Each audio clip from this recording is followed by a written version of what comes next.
À la fois, un homme du passé, un homme du présent et un homme du futur, Sidi Ould Ahmed Deya est une personnalité publique dont il est difficile de dresser le portrait. À 76 ans, Sidi Ould Ahmed Deya, celui qui a résisté, contre vent et marée, à toutes les bassesses de la corruption et de la mauvaise gouvernance qui envahissaient la Mauritanie depuis la prise de pouvoir par les militaires en 1978, a toujours prouvé qu'il peut chaque jour se regarder en face. Peu connu du grand public, ancré dans des valeurs traditionnelles et aristocratiques qui ont contribué à mettre en évidence son attachement à ses origines, fortement imprégné par la culture moderne qui consacre sa compétence, Sidi Ould Ahmed Deya restera sans doute l'un des rares cadres de ce pays qui ont su séduire tout autant la classe politique que la classe intellectuelle.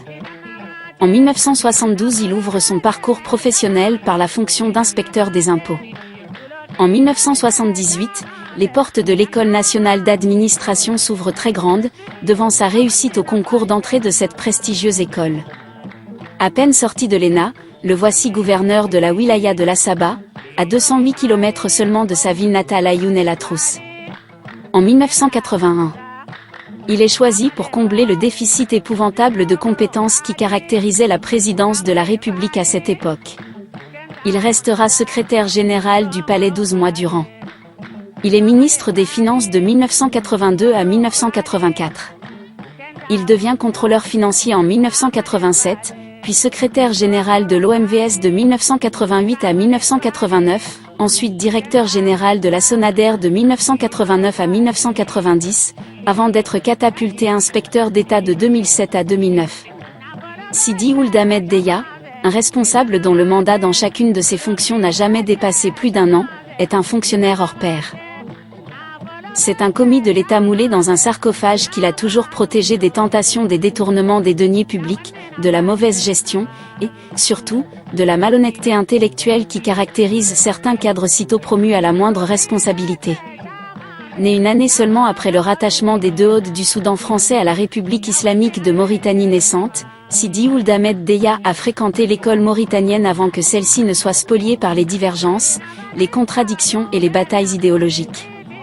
Celui qui se faisait tabasser à tout bout de champ par la garde républicaine de Ould Dada pour ses positions tranchant fermement avec l'injustice et la discrimination raciale, fut longtemps la bête noire des forces de sécurité de son pays.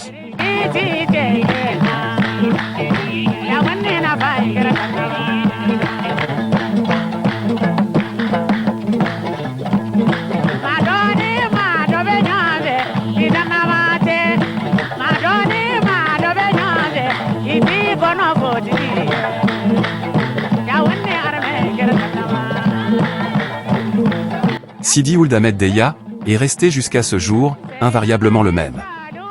Un semi-nomade du sud-est de la Mauritanie, hésitant à devenir moderne, par peur d'ajouter une fausse note à sa simplicité et son ouverture envers tous ses prochains sans distinction de race ou d'opinion politique. C'est ce qui fait que Sidi Ould Ahmed Deya l'ancien ministre n'a jamais cessé de se faufiler entre les âges et les époques, entre une vie administrative et une vie politique et publique atypique. Aujourd'hui, comme par le passé, Sidi Ould Ahmed Deya peut regarder en face la Mauritanie plurielle et dans toute sa diversité ethnique. C'est un homme si différent des autres par son immense culture, ses compétences jamais prises à défaut mais, aussi et surtout, par son honnêteté intellectuelle et morale hors du commun. Sidi Ould Ahmed Deya a toujours été un grand cadre et intellectuel de ce pays, psychologiquement, moralement et intellectuellement indépendant et honnête. Il a toujours été comme ça, il l'est encore et il le restera pour toujours.